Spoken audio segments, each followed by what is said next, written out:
তো সবাই আশা করি আমি যে পিডিএফটি পাঠিয়েছিলাম সেটা তোমরা পড়েছো।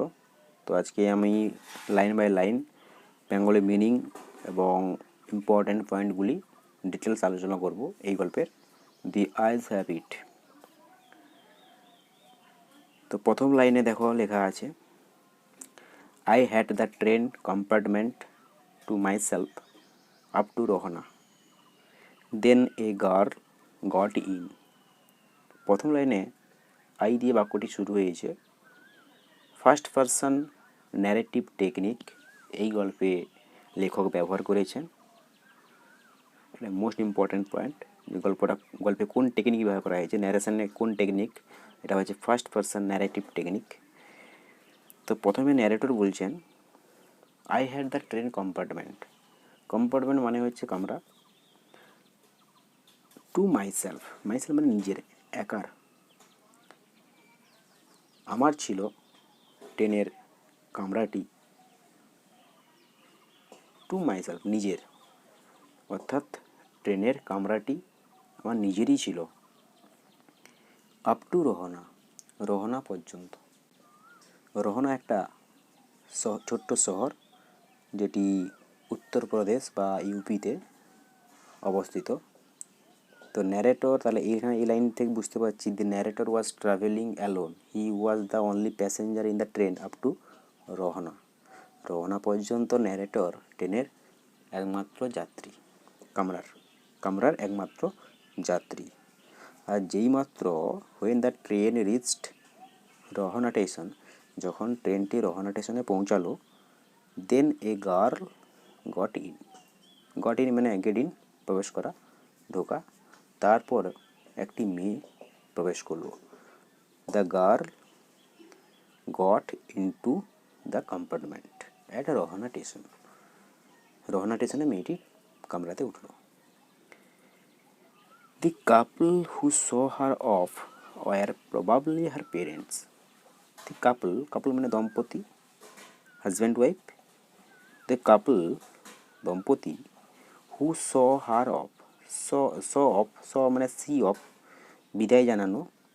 যারা তাকে বিদায় জানাতে এসেছিলেন, যে দম্পতি, were ছিলেন, probably her parents খুব সম্ভবত তার পিতামাতা।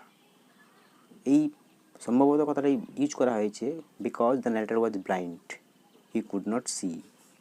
তিনি দেখতে পান না, তিনি তো অন্ধ। তিনি অনুমান করে বলছেন যে সম্ভবত তার বাবা মা হবে।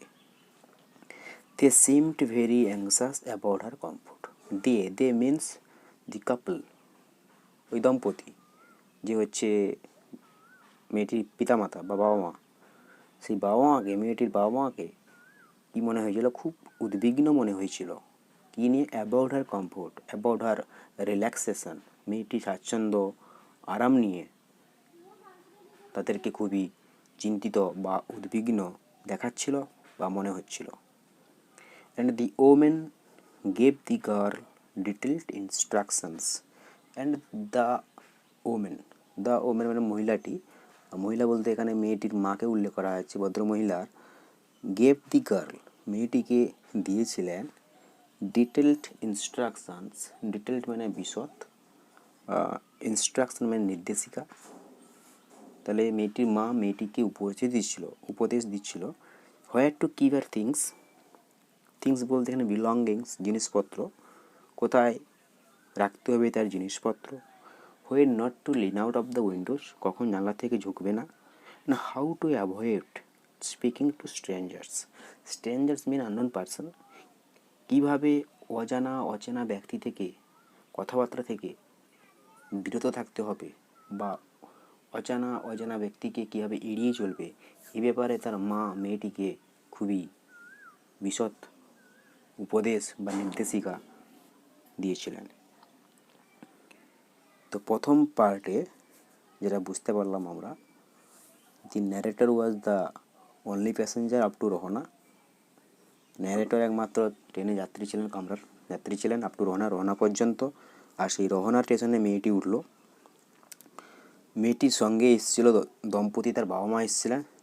ন্যারেটর মনে করেছেন যে সেই দম্পতি খুব সম্ভবত তার বাবা মা হবে, কারণ তিনি দেখতে পান না, তিনি অনুমান করছিলেন, কারণ যখন একজন মেয়ে বা ছেলে যখন ট্রেন ট্রাভেল করে, তার বাবা মা যেমন অভিভাবক বা বাবা মা যে খুব চিন্তিত থাকেন, ঠিক তেমনি এদেরকেও, এই দম্পতিকেও খুব চিন্তিত মনে হয়েছে তাদের কথাবার্তা শুনে ন্যারেটরে। তাই তিনি বলেছেন যে খুব সম্ভবত তার পিতামাতা হবে বা বাবা মা। দে called their goodbyes and the train pulled out of the station. They called their goodbyes. তারা তাদের বিদায় জানালেন, and the train pulled out of the station. এবং ট্রেনটি কী করলো, স্টেশন ছাড়লো। As I was totally blind at that time, যেহেতু আমি ওই সময়ে, আমি বলতে ন্যারেটর বলছেন যে আমি ওই সময় কী ছিলাম, টোটালি সম্পূর্ণরূপে কী ছিলাম, ব্লাইন্ড ছিলাম। My eye sensitive only to light and darkness. আমি ওই সময় অন্ধ ছিলাম, যে সময় আমি ট্রাভেলিং করছি। এই যে সময়টা, এটা হচ্ছে মোস্ট ইম্পর্ট্যান্ট টাইম, এটা হচ্ছে অক্টোবর মান্থে কিন্তু ন্যারেটর ট্রাভেলিং করছে, সেটা পরের দিকে বুঝতে পারবো। আর অক্টোবর মাস হচ্ছে গল্পের সেটিং টাইম। অক্টোবর মাসেই ন্যারেটর তিনি ট্রেনে যাত্রা করছেন। তো ওই সময়, যে সময় তিনি ট্রাভেল করছেন, ওই সময় তিনি ব্লাইন্ড, আর ওই সময় তার চোখ সেন্সিটিভ, কিসের প্রতি সেন্সিটিভ, মানে সংবেদনশীল, only to light and darkness, আলো ও অন্ধকারে তার চোখ কিন্তু খুব sensitive. I was unable to tell what the girl look like. আমি বলতে পারবো না, I was unable to tell, I could not tell, আমি ছিলাম অক্ষম বলতে, মানে আই কুড নট টেল, আমি বলতে পারবো না, what the girl look like, মেয়েটি দেখতে কেমন আমি কিন্তু বলতে পারবো না, because I was blind. Narrator বলছে যে আমি মেয়েটি দেখতে কেমন আমি কিন্তু বলতে পারবো না, বিকজ আই ওয়াজ ব্লাইন্ড, আমি দেখতে পাই না, আমি অন্ধ। বাট আই নিউ, কিন্তু আমি বুঝতে পেরেছিলাম, সি ওয়ার স্লিপার্স, সে কী পরেছিল, স্লিপার্স পরেছিল। স্লিপার্স মানে জুতো। তাহলে এখানে একটা প্রশ্ন যে the narrator was blind, but how could he know, তিনি কীভাবে জানতে পারলেন that the girl wore slippers, মেয়েটি জুতো পরেছে, তিনি কীভাবে জানতে পারলেন? Because from the way they slapped against her heels, যেভাবে তার চটি জুতোগুলো তার হিলে কী হয়েছিল না, স্ল্যাপড হচ্ছিল। স্ল্যাপড মানে হিট, আঘাত। যেভাবে তার গোললিতে তার জুতো কীভাবে আঘাত খাচ্ছিল, সেই আঘাতের ফলে যে সাউন্ড উৎপন্ন হচ্ছিল বা প্রডিউস হচ্ছিল, সেই সাউন্ড শুনে the narrator knew that the girl wore slippers, মেয়েটি কী পরেছিল, জুতো পরেছিল। তারপরে তাহলে এই পার্টে মোস্ট ইম্পর্ট্যান্ট যেটা হচ্ছে যে লাস্ট লাইনটা, but I knew she wore slippers from the way this slap against her heels, এই লাইনটা ইম্পর্ট্যান্ট আছে, যে ন্যারেটর কীভাবে বুঝতে পেরেছিলেন যে মেয়েটি জুতো পরেছিল, ইম্পর্ট্যান্ট লাইন এটা। নেক্সট পার্ট দেখো, it would take me some time to discover something about her looks and perhaps I never would. তারপরে প্যারাতে বলা হচ্ছে it would take me some time, কিছু সময় লাগবে, আমার কিছু সময় লাগবে। কি কেন সময় লাগবে না, টু ডিসকভার মানে আবিষ্কার করা, এখানে কিন্তু বুঝতে পারা হবে। সামথিং অ্যাবাউট হার লুকস, মেয়েটি দেখতে কেমন সে ব্যাপারে সেটা জানার জন্য আমার কিছুটা সময় লাগবে। নেটর এই কথা বলছেন বিকজ হি ওয়াজ ব্লাইন্ড, তিনি তো দেখতে পাচ্ছেন না, তাই তিনি কনফার্মলি বলতে পারছেন না যে তিনি মেয়েটি দেখতে কেমন সেটা বলে দিবেন, কারণ তিনি বলছেন যে আমার সময় লাগবে, বাট আমি বলে দেবো। পারহ্যাপস আই নেভার উড, হয়তো কখনো পারবো না বলতে মেয়েটি দেখতে কেমন এই ব্যাপারটা, এই জিনিসটা আমি হয়তো কখনো বলতে পারবো না বা জানতে পারবো না। But I like the sound of her voice, কিন্তু আমার পছন্দ যেটা হয়েছে সেটা কি, মেয়েটির কণ্ঠস্বর, and even the sound of her sleepers, এমনকি তার চটি জুতোর যে আওয়াজটা সেটাও আমার খুব প্রিয় লেগেছে, অর্থাৎ আমার পছন্দ হয়েছে।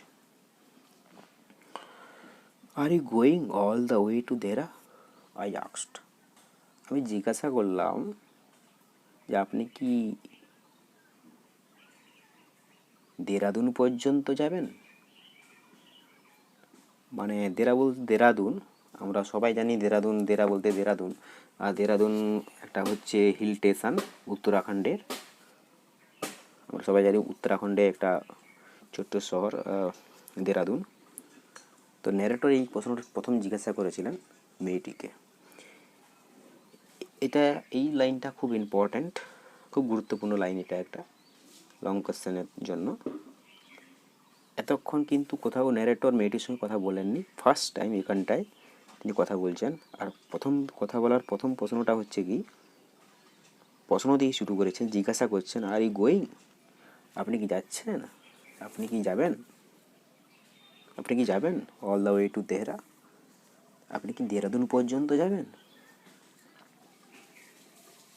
অর্থাৎ তিনি ন্যারেটর এই কথাটা জিজ্ঞাসা করলেন কেন। এখান থেকে অনেক রকম কোয়েশ্চেন হয়। প্রথম বলে দিই, এটা হচ্ছে this was the first question asked by the narrator. এটা হচ্ছে ন্যারেটরের প্রথম প্রশ্ন মেয়েটিকে। তিনি এতক্ষণ পর্যন্ত তিনি কিন্তু মেয়েটির সঙ্গে কোথাও কথা বলেননি, ফার্স্ট টাইম তিনি একটা প্রশ্ন দিয়ে কথাবার্তা শুরু করছেন। আর কেন এই ধরনের প্রশ্ন করেছিলেন সেটা গুরুত্বপূর্ণ। তো কোন প্রসঙ্গে তিনি বললেন, কারণ মেয়েটি এতক্ষণ তিনি মেয়েটির সঙ্গে তার বাবা মা কথা বলছে, তিনি কিন্তু শুনছেন এবং তার ভয়েস শুনেছেন, সেই ভয়েসটা তার পছন্দ হয়েছে, এবং তার স্লিপারের সাউন্ড শুনেছেন যেটা পছন্দ হয়েছে।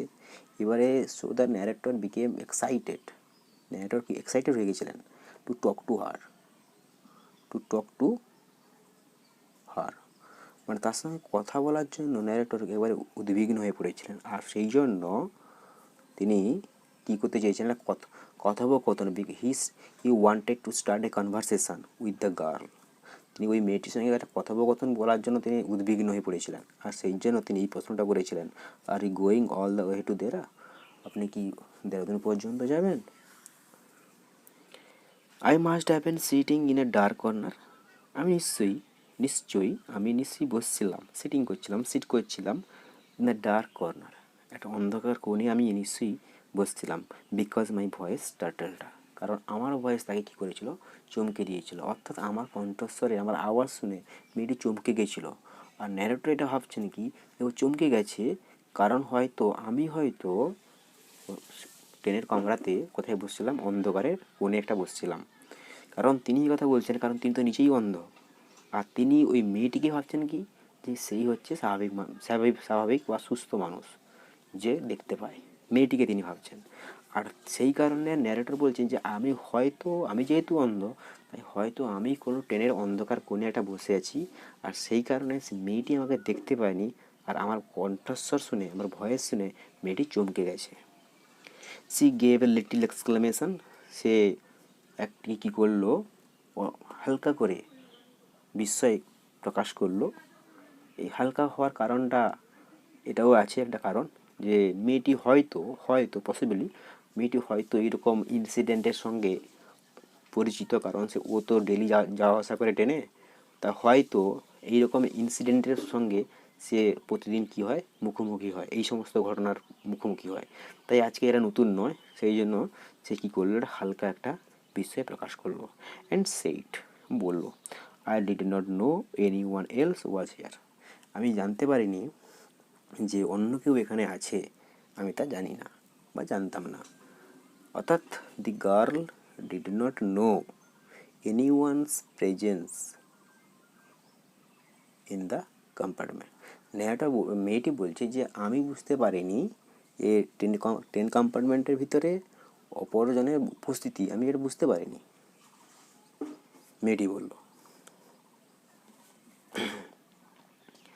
এবারে আরেকটা কথা আমি যেটা বললাম পড়ানোর সময় এখানে একটু, যে ন্যারেটর ভেবেছে মেয়েটিকে সাইটেড পারসন, স্বাভাবিক মানুষ, দৃষ্টিসম্পন্ন ব্যক্তি ভেবেছেন। আর সেই কারণে এখানে তিনি বলছেন, well it often happens that people with good eyesight fail to see what is right in front of them. ঠিক আছে, ইট অফেন হ্যাপেন্স, এমনটা তো প্রায়ই ঘটে থাকে। কি ঘটে থাকে না, পিপল উইথ গুড আইসাইট, লোকেরা, যে সমস্ত লোকের কি ভালো আইসাইট আছে, অর্থাৎ যে সমস্ত দৃষ্টিবান সম্পন্ন ব্যক্তি, অর্থাৎ যে সমস্ত ব্যক্তি চোখে দেখতে পায়, ফেল টু সি, ব্যর্থ হয় দেখতে, what is right in front of them, তাদের চোখের সামনে কী আছে সেটা দেখতে তারা ব্যর্থ হয়, অর্থাৎ তারা দেখতে পায় না। দৃষ্টিবান ব্যক্তিরা চোখের সামনে কী আছে সেটা তারা দেখতে পায় না, কারণ একটু আগে দেখলাম কি যে মেয়েটির সামনে বসে আছে কে, ন্যারেটর, কিন্তু মেয়েটি বলল কি যে আমি ভাবতে পারিনি যেখানে কেউ আছে, জানি না এখানে কেউ আছে, অর্থাৎ ন্যারেটর মেয়েটিকে ভেবেছেন সাইটেড পারসন, আর সেই কারণে তিনি বলছেন যে মেয়েটি যেহেতু দৃষ্টিবান ব্যক্তি, দৃষ্টিসম্পন্ন ব্যক্তি, সে তার সামনে বসে আছে কিন্তু সে আমাকে দেখতে পায়নি। আর সেই ঠিক এই কথাটা এখানে বলছেন যে হ্যাঁ এটা তো প্রায়ই ঘটে থাকে, দৃষ্টি সাইটেড পারসন, দৃষ্টিবান ব্যক্তিরা তাদের চোখের সামনে যে বস্তু থাকে তা সেটা দেখতে পায় না, ঠিক যেমন করে আপনি আমাকে দেখতে পেলেন না। They have too much to take in, most important line, they have too much to take in, যেহেতু তারা দেখতে